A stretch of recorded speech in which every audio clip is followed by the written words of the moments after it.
So when I show you a clip here and I say, let's try it for the first time, that's what I'm really doing, right? Because what that last little video showed here is that when I put things to the test, it doesn't always work.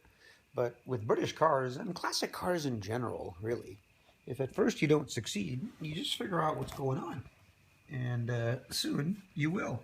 So we fiddled with this little pump, and I started thinking all sorts of things. Okay, we just converted to negative ground. Does that mean that the power lead here was actually backwards? Does it go to ground? Maybe I've got two grounds going on. No, nothing of the sort. I just had a bad ground. So I was in here messing with it, and I just ended up pulling it a little bit. The bracket, you can see I made a little sheet metal bracket here to hang it cleanly, put it at the recommended angle, get it positioned in the compartment nicely. Everything's protected, everything's secure. I've got some polyurethane bushings here, so it's not going directly to a metal bracket. And we just had a background between the bodies. So we can see we put a little tooth washer up in here at the top of our bracket. And a nice sharp tooth washer. We scratched away some of the old paint. And what we try to do, this is a little bit of our attention to detail. See, these old screws on here have a real nice patina. So I wasn't about to put a fancy grade 8 bolt sitting on this pontoon.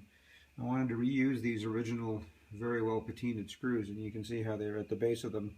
They've made themselves a little, pretty good metal connection. So we just had to add a tooth washer, and of course now if we reach over here, let me see if I can do this with my left hand. When we apply the ignition switch, of course our fuel pump is going. This ought to really give us enough fuel flow here so that we can diagnose this if something's still going on.